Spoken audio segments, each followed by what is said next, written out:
La risa tras el globo rojo parte IN. Los globos carmesí, el pueblo de Valle Sombrío, siempre había sido un lugar tranquilo.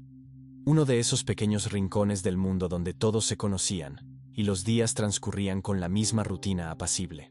Las montañas que rodeaban el valle parecían protegerlo del mundo exterior, como un escudo natural contra el caos que acechaba más allá. Hasta que aparecieron los globos. El primero lo encontró Lucía Méndez una mañana de octubre mientras abría su cafetería. Un globo rojo brillante, perfectamente inflado, flotaba justo frente a la puerta, atado a la manija con un cordel blanco. Al principio, Lucía sonrió pensando que algún niño lo había dejado allí por accidente. «Qué extraño», murmuró para sí misma mientras desataba el cordel. Justo cuando sus dedos tocaron el hilo, una risa infantil resonó a su alrededor.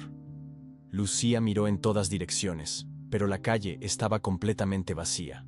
La risa había sonado tan cerca, como si alguien estuviera justo detrás de ella. Un escalofrío recorrió su espalda.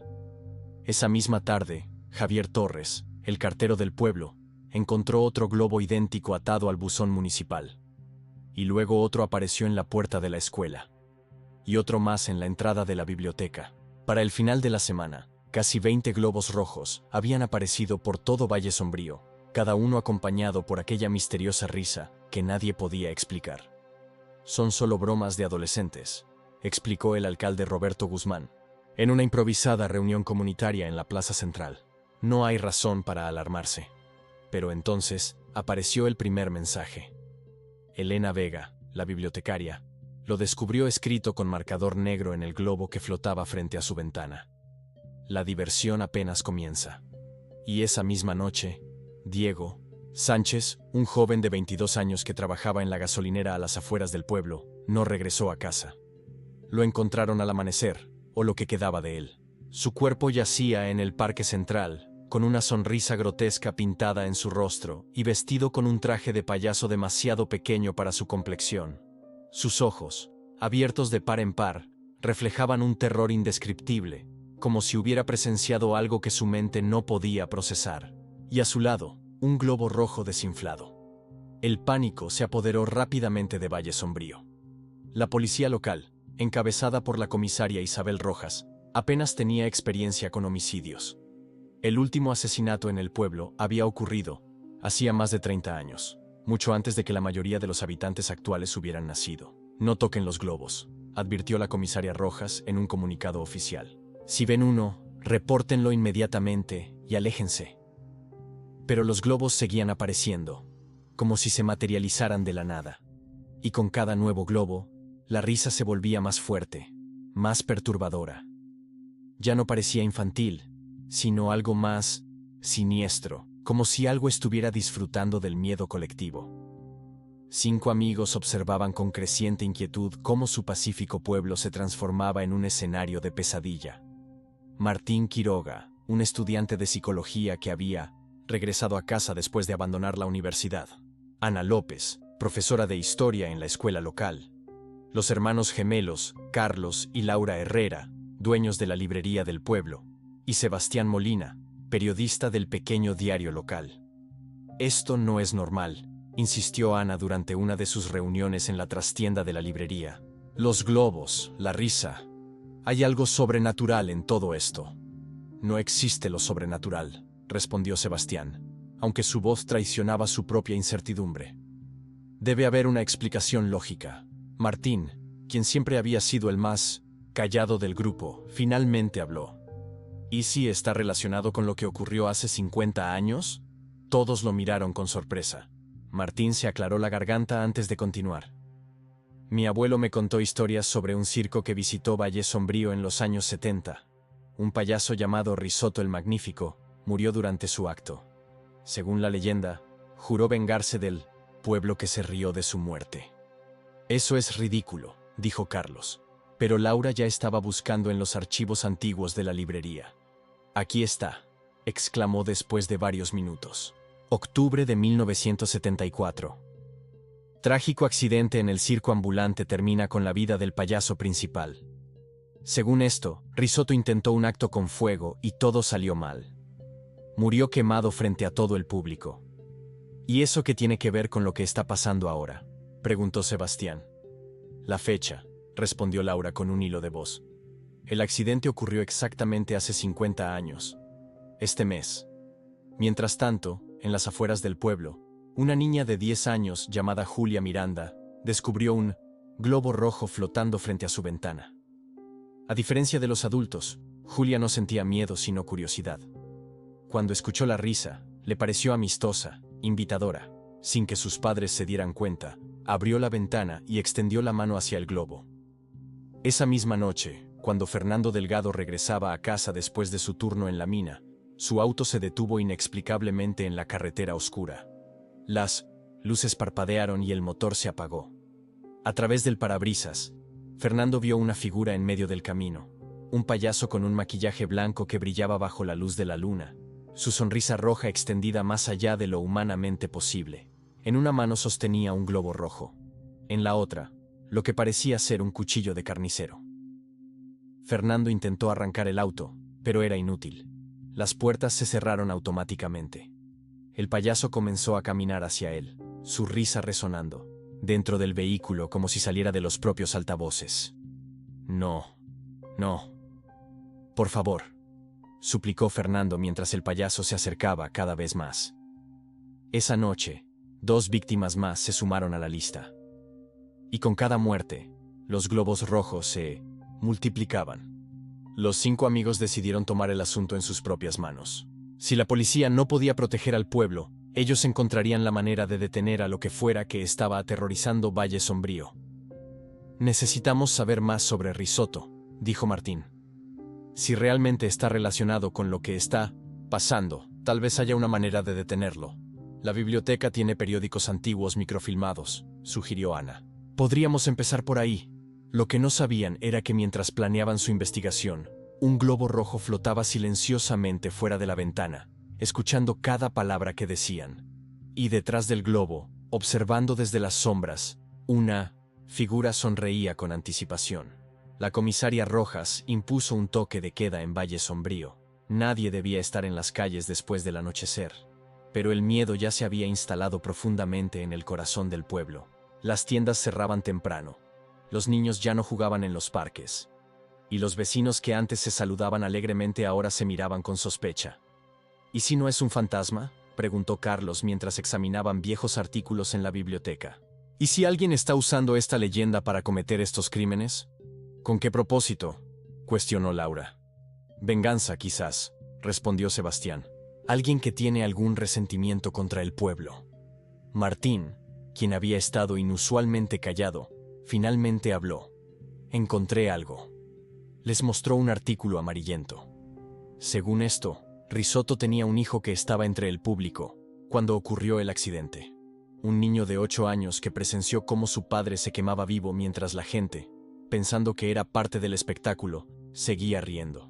Un silencio pesado cayó sobre el grupo. Ana fue la primera en romperlo. ¿Qué pasó con el niño? Fue enviado a un orfanato en la ciudad, respondió Martín. No hay más información sobre él. Si ese niño sobrevivió, dijo Sebastián, ahora tendría unos 58 años. Edad suficiente para planear una venganza, murmuró Laura. En ese momento, las luces de la biblioteca parpadearon. Una risa familiar resonó entre las estanterías, rebotando en las paredes como si viniera de todas partes y de ninguna a la vez. Un globo rojo flotó lentamente hacia ellos, moviéndose contra la corriente de aire, desafiando las leyes de la física. Escrito en el globo con lo que parecía ser sangre fresca, un mensaje. Han descubierto mi secreto. Ahora son parte del espectáculo. Los 5 amigos se miraron con terror. Ya no había duda. Estaban siendo observados, y quienquiera, o lo que fuera que estuviera detrás de los asesinatos, acababa de convertirlos en sus próximos objetivos. Parte 2. La cacería comienza a él. Miedo se respiraba en cada rincón de Valle Sombrío. Las noticias sobre las muertes habían comenzado a atraer a periodistas de ciudades cercanas, quienes acampaban a las afueras del pueblo como buitres esperando su próxima comida. Para los habitantes, sin embargo, cada nuevo día era una tortura de incertidumbre, preguntándose quién sería la próxima víctima del payaso asesino, al que ya habían bautizado como Risotto renacido. Martín, Ana, Carlos, Laura y Sebastián decidieron separarse para cubrir más terreno en su investigación. Ana y Laura visitarían el orfanato donde había sido enviado el hijo de Risotto, mientras que Carlos y Sebastián buscarían información sobre los antiguos miembros del circo que podrían seguir vivos. Martín, por su parte, se encargaría de investigar las propiedades físicas de los globos que habían podido recuperar. Nos reuniremos aquí al atardecer, acordó Sebastián mientras se despedían en la plaza central. Y tengan cuidado, no sabemos con qué estamos tratando. Lo que ninguno de ellos sabía era que ya estaban siendo seguidos. Pequeños detalles, una sombra que se movía demasiado rápido en la periferia de su visión, el leve sonido de pasos cuando creían estar solos, el persistente aroma a algodón de azúcar que aparecía y desaparecía sin explicación. Ana y Laura partieron hacia Ciudad Esperanza, donde según los registros, se encontraba el orfanato Luz de Nuevo Amanecer. El edificio, ahora convertido en una escuela pública, mantenía sus archivos antiguos en un sótano húmedo y olvidado. Buscamos información sobre un niño que fue admitido en 1974, explicó Ana a la anciana archivista. Su padre era un payaso que murió en un accidente en Valle Sombrío. La mujer las miró con una expresión indescifrable antes de responder. El hijo de Risotto. Nunca olvidaré ese caso. Ana y Laura intercambiaron miradas de sorpresa. La archivista continuó. Angelo Rizzi, ese era su nombre real. El niño nunca habló después de presenciar la muerte de su padre, ni una sola palabra durante los 10 años que estuvo aquí.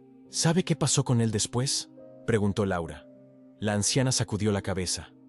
Escapó justo antes de cumplir 18 años. Nunca lo encontraron. Hizo una pausa antes de añadir. Pero cada año, en el aniversario de la muerte de 1800, su padre, alguien deja un globo rojo en la entrada del orfanato. Ha sido así durante décadas. Mientras tanto, Carlos y Sebastián visitaban a Ramón Aguirre, un antiguo trabajador del circo que ahora vivía en una cabaña a las afueras de Valle Sombrío. El anciano, postrado en una silla de ruedas y con la mirada perdida, apenas parecía consciente de su presencia hasta que mencionaron el nombre de Risotto. «Ese maldito payaso», exclamó Ramón, súbitamente animado. «Les dije que no debíamos venir a este pueblo. Les advertí que este lugar estaba maldito desde el principio». «¿A qué se refiere?», preguntó Sebastián, encendiendo su grabadora. «Valle Sombrío tiene una historia oscura que se remonta a su fundación», explicó Ramón. «Construido sobre las ruinas de un antiguo cementerio indígena. La tierra aquí nunca ha estado en paz». El anciano se inclinó hacia ellos, bajando la voz. Risotto lo sabía. Por eso incluyó ese acto especial en su presentación, un ritual que se suponía protegería al circo. «¿Un ritual?», repitió Carlos con escepticismo. «Un antiguo conjuro, para apaciguar a los espíritus», asintió Ramón. Pero algo salió mal. En lugar de protección, Risotto abrió una puerta que nunca debió ser abierta. Y ahora, 50 años después, esa puerta se ha vuelto a abrir. Por su parte, Martín había llevado los restos de uno de los globos al pequeño laboratorio de la escuela secundaria. Con la ayuda de Patricia Vidal, la profesora de química, examinaba la composición del material. «Es látex común», explicó Patricia. «Lo extraño es esto», señaló unas pequeñas partículas brillantes visibles bajo el microscopio. «Parece ser ceniza humana». Martín sintió un escalofrío. «¿Estás segura?», Patricia asintió lentamente. «He trabajado como consultora forense. Reconozco las características morfológicas. Si estos globos contienen las cenizas de Risotto», comenzó Martín, pero se detuvo al escuchar una risa familiar que parecía emanar de las paredes del laboratorio. Las luces parpadearon, y cuando volvieron a encenderse, Patricia yacía en el suelo, con una expresión de horror congelada en su rostro y una sonrisa grotesca pintada con su propio lápiz labial. Martín retrocedió horrorizado, tropezando con una mesa y cayendo al suelo. Desde esa posición, vio cómo un globo rojo se materializaba lentamente en el aire, flotando hacia él con un mensaje escrito: «El espectáculo debe continuar».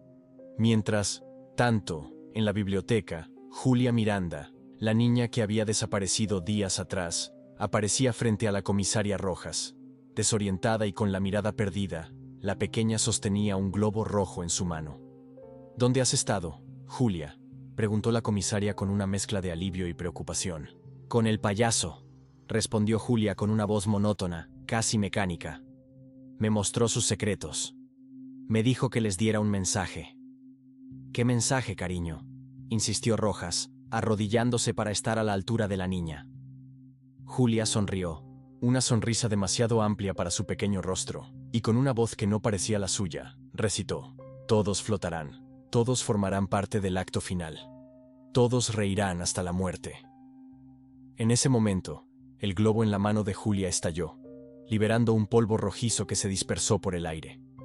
La comisaria Rojas comenzó a toser violentamente, mientras Julia simplemente se daba la vuelta y caminaba hacia la salida, tarareando una melodía circense. Cuando los 5 amigos finalmente se reunieron al anochecer, cada uno traía consigo piezas de un rompecabezas macabro que comenzaba a tomar forma. El hijo de Risotto desapareció del orfanato, informó Ana. Y cada año, alguien deja un globo rojo en el aniversario de la muerte de su padre. Según Ramón, el antiguo trabajador del circo, Risotto intentó realizar algún tipo de ritual la noche de su muerte, añadió Sebastián. Cree que abrió una puerta a algo sobrenatural. Y los globos contienen cenizas humanas, concluyó Martín, aún pálido por su experiencia en el laboratorio. Creo que son las cenizas de Risotto. Entonces tenemos 2 posibilidades, resumió Laura. O bien el hijo de Risotto ha regresado para vengarse después de 50 años o algo más está usando los restos de Risotto para manifestarse en nuestro mundo, completó Carlos. Sea lo que sea, intervino Ana. Parece estar siguiendo un patrón. Todas las víctimas hasta ahora están conectadas de alguna manera con las personas que estuvieron presentes la noche que murió Risotto. Fernando Delgado era hijo del antiguo alcalde, recordó Sebastián. Diego Sánchez era nieto del dueño del terreno donde se instaló el circo. Y Patricia Vidal, comenzó Martín, pero se detuvo, dándose cuenta de que no había mencionado lo ocurrido en el laboratorio. ¿Qué pasa con Patricia?, preguntó Ana con preocupación. Martín los miró con ojos llenos de culpa. Está muerta. El payaso la mató mientras estábamos en el laboratorio. Y creo que me dejó vivir para transmitirles un mensaje. Antes de que pudiera explicar más, la puerta de la librería se abrió de golpe. La comisaria Rojas entró tambaleándose, con el rostro pálido y manchas de sangre en su uniforme. Julia ha regresado, anunció con voz débil antes de colapsar en el suelo. Mientras Carlos y Laura atendían a la comisaria, Sebastián recibió una llamada telefónica. Su rostro perdió todo el color mientras escuchaba. Era mi contacto en el periódico de Ciudad Esperanza, informó cuando colgó. Han encontrado algo en los archivos judiciales. El circo donde trabajaba Risotto tenía un historial de desapariciones, de niños en cada ciudad que visitaban. ¿Qué estás sugiriendo?, preguntó Ana. No creo que la muerte de Risotto fuera un accidente, respondió Sebastián. Según mi contacto, hay evidencia de que algunos padres de Valle Sombrío descubrieron lo que estaba pasando y tomaron justicia por su propia mano. ¿Están diciendo que Risotto secuestraba niños?, preguntó Laura con horror. No solo eso, continuó Sebastián. El ritual del que habló Ramón, según los documentos que encontró mi contacto, involucraba algún tipo de sacrificio. Un silencio sepulcral cayó sobre el grupo. Finalmente, Martín habló. Si Risotto estaba sacrificando niños en algún tipo de ritual pagano, y los padres del pueblo lo descubrieron y lo mataron, continuó Ana, entonces su venganza no sería solo contra quienes lo mataron, sino contra todo el pueblo que guardó el secreto, concluyó Carlos. La comisaria Rojas, quien había estado escuchando desde el suelo, habló con voz débil. Mi padre era policía en ese entonces. Siempre dijo que la muerte de Risotto no fue un accidente, pero nunca me explicó por qué. En ese momento, las luces de la librería comenzaron a parpadear. El olor a algodón de azúcar inundó el ambiente, mezclado con un hedor a carne quemada. La temperatura descendió bruscamente, hasta el punto que podían ver su propio aliento. Está aquí, susurró Martín. Como confirmando sus palabras, una risa distorsionada resonó a su alrededor, seguida por una voz infantil que cantaba: Globito rojo, ven a jugar. Globito rojo, es hora de matar. A través de la ventana, vieron cómo decenas de globos rojos flotaban por las calles de Valle Sombrío, dirigiéndose a distintas casas. Desde la distancia llegaron los primeros gritos. La masacre ha comenzado, dijo Ana con horror. Va a matar a todo el pueblo. Necesitamos encontrar una manera de detenerlo, urgió Sebastián. Martín, dijiste que los globos contienen las cenizas de risotto. ¿Y si esa es la fuente de su poder? Podríamos intentar destruir todos los globos, sugirió Laura. O podríamos ir a la fuente, propuso Carlos. El lugar donde murió Risotto. Si allí comenzó todo, tal vez allí podamos terminarlo. Justo cuando habían decidido dirigirse al viejo terreno donde se había instalado el circo hace 50 años, la puerta de la librería se abrió nuevamente. Esta vez era Julia, la niña que había desaparecido. Sus ojos, completamente negros, no reflejaban ninguna luz, y detrás de ella, una figura alta y delgada se recortaba contra la oscuridad de la noche. El payaso había llegado por ellos. Su maquillaje blanco, craquelado como porcelana antigua, contrastaba con la sonrisa roja que se extendía de oreja a oreja. Sus ojos, dos pozos de oscuridad absoluta, parecían absorber la luz. En una mano sostenía varios globos rojos, en la otra, un cuchillo de carnicero manchado de sangre. «Bienvenidos al gran final», dijo con una voz que sonaba como varias voces superpuestas. «Llevan días investigándome. Ahora es momento de que se unan a mi acto». La comisaria Rojas, en un último acto de valentía, desenfundó su arma y disparó directamente al payaso. Las balas lo atravesaron como si estuviera hecho de humo, dejando pequeños agujeros que se cerraban instantáneamente. El payaso ladeó la cabeza, como si estuviera confundido. «Oh, querida comisaria, tu padre también intentó detenerme aquella noche. Fue él quien encendió el fuego». Antes de que nadie pudiera reaccionar, el payaso lanzó uno de sus globos hacia Rojas. El globo estalló al contacto, liberando un polvo rojo que envolvió a la comisaria. Ella comenzó a gritar mientras su piel se ampollaba y se quemaba, como si estuviera reviviendo el mismo fuego que había consumido a Risotto. «¡Corran!», gritó Martín, empujando a sus amigos hacia la parte trasera de la librería. Los 5 escaparon por una ventana mientras escuchaban cómo la risa del payaso se mezclaba con los gritos agónicos de Rojas. Afuera, Valle Sombrío se había convertido en un infierno. Las casas ardían, la gente corría despavorida, y por todas partes flotaban globos rojos que estallaban al contacto con sus víctimas. «Tenemos que llegar al terreno del circo», insistió Carlos mientras corrían por callejones oscuros, evitando las calles principales. «¿Y luego qué?», preguntó Laura, jadeando. «¿Cómo detenemos a algo que ni siquiera parece corpóreo?». «El ritual», respondió Martín. «Si Risotto abrió una puerta con su ritual, debemos encontrar la manera de cerrarla». Mientras se dirigían hacia las afueras del pueblo, no notaron que un solo globo rojo los seguía silenciosamente, manteniendo la distancia, pero nunca perdiéndolos de vista. El terreno donde una vez se había instalado el circo era ahora un descampado abandonado, cubierto de maleza y basura. En el centro, sin embargo, había un círculo perfecto donde nada crecía, como si la tierra misma rechazara la vida en ese lugar preciso. «Debe ser aquí donde murió», señaló Ana. Sebastián comenzó a filmar con su teléfono, documentando el lugar. La carpeta principal del circo estaba justo en este punto. Según los informes, Risotto se quemó vivo en el centro de la pista. Martín se arrodilló y tocó la tierra estéril. Inmediatamente retiró la mano, como si se hubiera quemado. «Está caliente». De repente, el suelo comenzó a temblar. Grietas aparecieron en la tierra, emanando del círculo central y extendiéndose en todas direcciones. De las fisuras surgía una luz rojiza y un calor abrasador, como si estuvieran sobre la boca de un volcán a punto de erupcionar. «Es una puerta», gritó Martín. «La puerta que abrió Risotto». Antes de que pudieran retroceder, el suelo bajo sus pies cedió. Los 5 amigos cayeron en la oscuridad, descendiendo a un abismo que no debería existir bajo Valle Sombrío. Cuando recuperaron la conciencia, se encontraron en lo que parecía ser la versión pesadillesca de una carpa de circo. Pero las lonas no eran de tela, sino lo que parecía ser piel humana estirada y cosida. Las gradas estaban ocupadas por figuras inmóviles, como maniquíes, que al mirar más de cerca, se revelaban como cadáveres preservados, todos con sonrisas grotescas pintadas en sus rostros.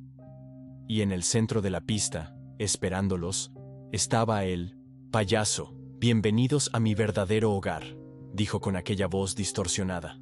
«El lugar donde he estado atrapado durante 50 años, esperando mi momento para regresar». ¿Quién eres realmente?, preguntó Ana, intentando ganar tiempo.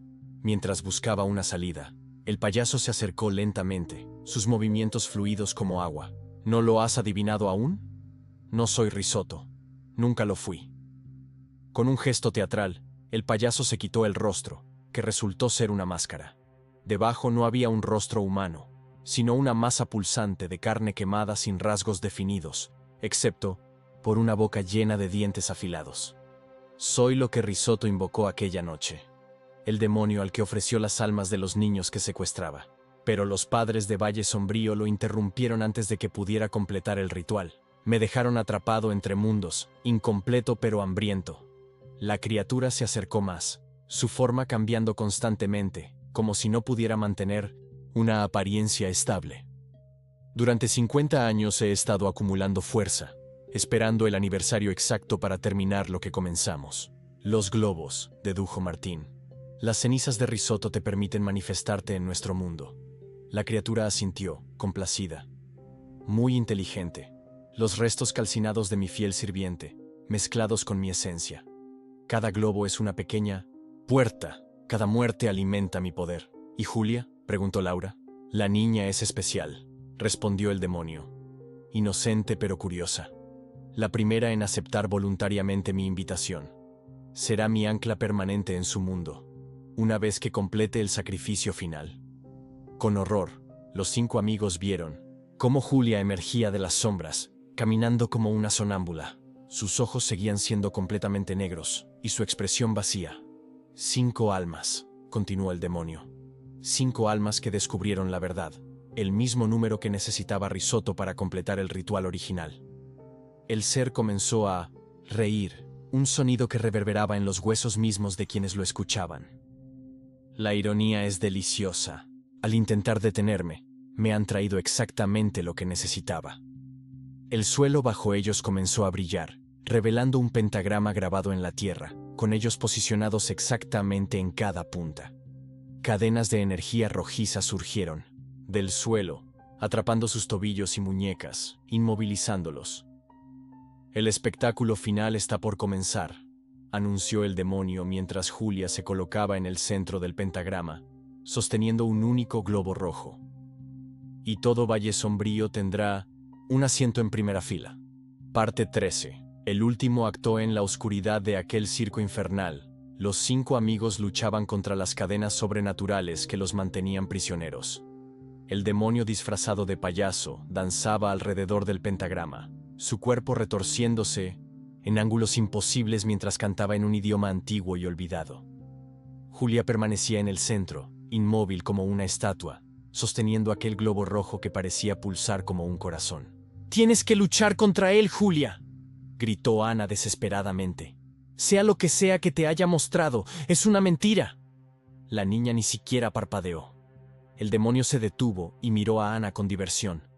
«La pequeña Julia ya no puede oírte. Su mente me pertenece ahora». Me mostró todos los rincones oscuros de Valle Sombrío, todos los secretos vergonzosos que este pueblo ha escondido durante generaciones. «¿De qué está hablando?», preguntó Carlos, confundido. El demonio se aproximó a él, inclinándose hasta que sus rostros quedaron a centímetros de distancia. ¿Realmente crees que solo se trataba de Risotto?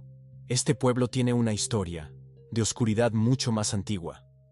Risotto simplemente tropezó con ella, como un tonto buscando poder sin entender con qué estaba tratando. Sebastián, quien había logrado mantener su teléfono oculto, estaba grabando disimuladamente. Si sobrevivían o no, quería dejar evidencia de lo que estaba ocurriendo. La fundación de Valle Sombrío no fue un accidente, continuó el demonio, ahora moviéndose hacia el centro donde estaba Julia. Este lugar fue elegido específicamente por los colonos originales porque sintieron mi presencia. Me adoraron bajo diferentes nombres, ofreciéndome sacrificios a cambio de prosperidad. La maldición del cementerio indígena, murmuró Martín, recordando las palabras del anciano Ramón. Oh, mucho más que eso, rió el demonio. Los indígenas eran los únicos que intentaban mantenerme contenido. Fueron masacrados precisamente porque se interponían entre los colonos y yo. El demonio colocó sus manos sobre los hombros de Julia. Por eso este pueblo debe desaparecer. No por venganza, sino por justicia cósmica. El ciclo debe completarse. Mientras el demonio continuaba con su monólogo, Laura había estado observando el pentagrama tallado en el suelo. Notó que las líneas no estaban simplemente grabadas, sino que parecían canales por los que fluía una sustancia rojiza. Siguiendo el flujo con la mirada, descubrió que todas las líneas convergían en un punto central, justo debajo de Julia. «Martín», susurró Laura lo más bajo que pudo. «Las líneas. Creo que si rompemos el patrón del pentagrama, podríamos interrumpir el ritual». Martín asintió imperceptiblemente. Usando toda su fuerza, comenzó a arrastrar su pie, intentando borrar o alterar la línea más cercana a él. El esfuerzo era enorme. Sentía como si estuviera empujando contra una pared de concreto. El demonio, absorto en su ritual, no notó lo que estaba ocurriendo. Había comenzado a recitar una especie de invocación, y con cada palabra, el globo en manos de Julia brillaba con más intensidad. «Ana», susurró Sebastián, quien estaba posicionado junto a ella. «Recuerda lo que dijo Martín sobre los globos. Contienen las cenizas de risotto mezcladas con la esencia del demonio». «¿Y?», respondió Ana, sin entender a dónde quería llegar. «¿Y si es esa conexión lo que le da poder? Si Risotto fue quien lo invocó originalmente, tal vez sus restos sean también su debilidad». Mientras tanto, en la superficie, Valle Sombrío se había convertido en un escenario apocalíptico. Los globos rojos habían invadido cada rincón del pueblo, estallando y liberando aquel polvo mortal que consumía a sus víctimas.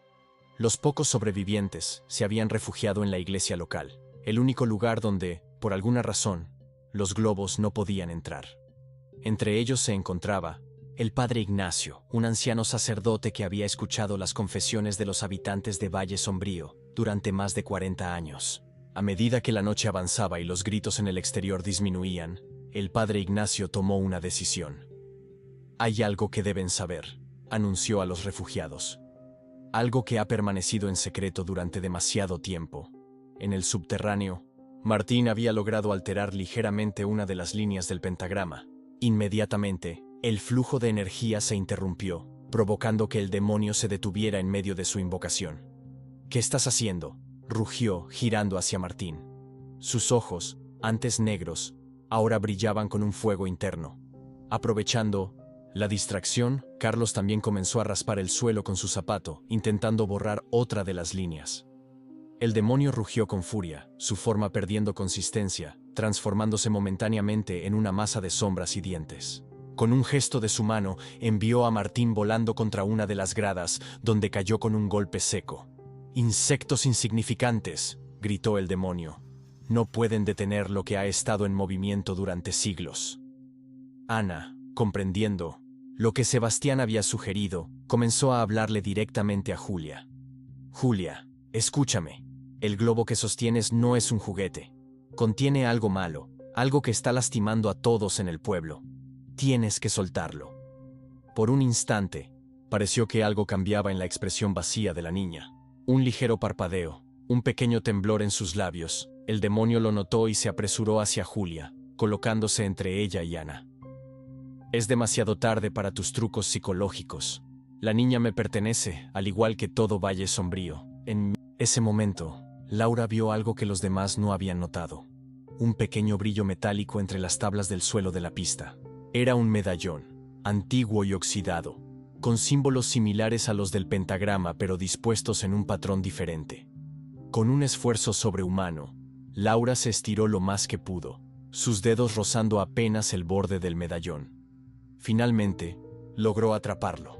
En cuanto lo tocó, sintió una descarga de energía, como si el objeto mismo tuviera vida propia. «Sebastián», llamó Laura, lanzándole el medallón. «Creo que esto es importante». El demonio se giró bruscamente, su atención dividida entre controlar a Julia y evitar que los humanos interfirieran con su ritual. Sebastián atrapó el medallón y lo examinó rápidamente. «Parece algún tipo de sello», murmuró. «Los símbolos son similares a los del pentagrama, pero invertidos». «Es un contrahechizo», exclamó Martín, quien se había recuperado parcialmente del golpe. «Debe ser lo que usaban los indígenas para mantenerlo contenido». El demonio rugió con rabia, abandonando completamente su forma de payaso para revelarse como una entidad de pesadilla. una masa cambiante de sombras, dientes y ojos. «Devuélveme eso, humano». Sebastián, en un acto de valentía desesperada, lanzó el medallón hacia Julia. «Julia, atrápalo». El medallón voló por el aire, brillando con luz propia. Por un instante todo pareció detenerse. El demonio saltó para interceptarlo, pero algo extraño ocurrió. El globo en manos de Julia estalló repentinamente, liberando una nube de polvo rojo que cegó temporalmente a la entidad. El medallón cayó directamente en las manos de Julia. En cuanto lo tocó, sus ojos volvieron a la normalidad, el negro retrocediendo para revelar sus iris marrones naturales. La niña parpadeó confundida, como si despertara de un largo sueño. «¿Qué? ¿Dónde estoy?», preguntó, su voz nuevamente infantil y asustada. «Julia», gritó Ana, «coloca el medallón en el centro del pentagrama, rápido». La niña, aunque confundida, sintió instintivamente que debía confiar en aquella mujer. Con pasos vacilantes, se dirigió al centro exacto de la pista, donde la energía del pentagrama convergía. El demonio, recuperándose de la ceguera temporal, se lanzó hacia Julia con un aullido sobrenatural. «¡No te atrevas, pequeña traidora!». Justo cuando sus garras estaban a punto de alcanzarla, Julia colocó el medallón en el suelo. Inmediatamente, un estallido de luz blanca surgió del punto de contacto, expandiéndose en ondas concéntricas. Las cadenas que sujetaban a los 5 amigos se desintegraron, liberándolos.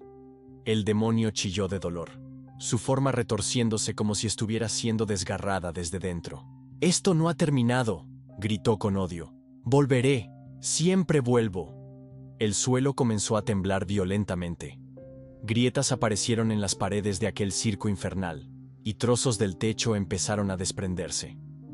«Tenemos que salir de aquí», gritó Carlos, corriendo para tomar a Julia en brazos.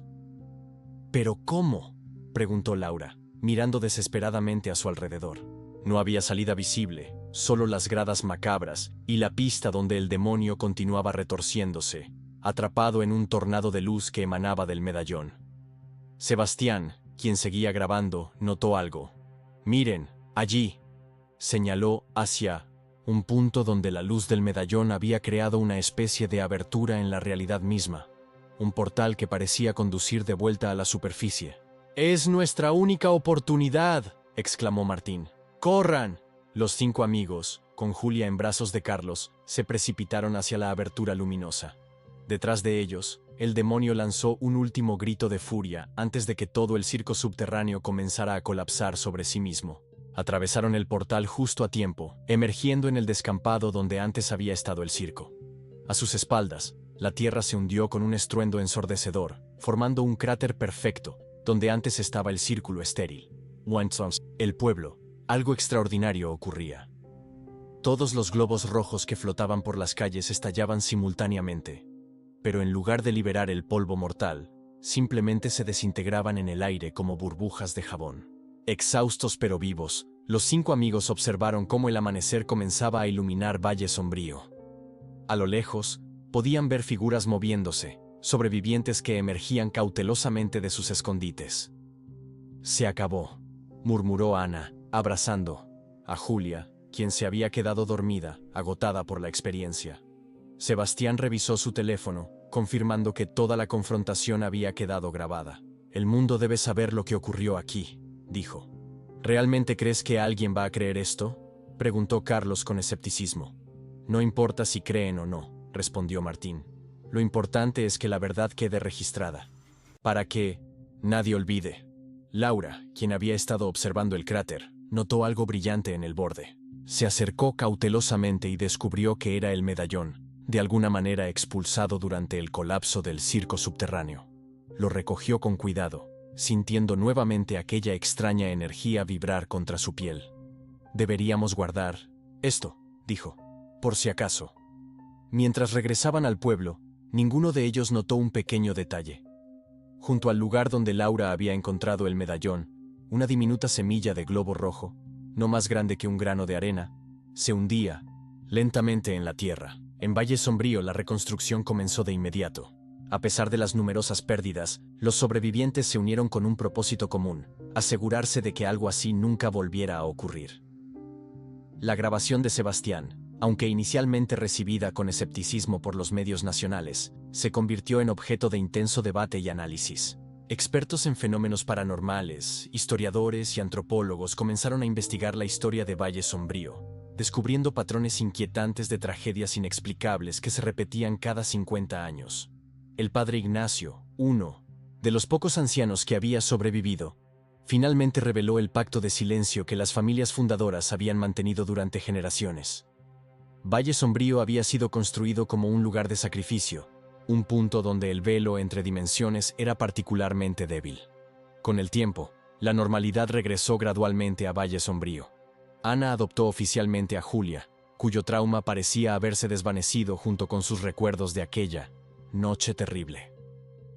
Martín retomó sus estudios de psicología, especializándose en trauma colectivo y memoria histórica.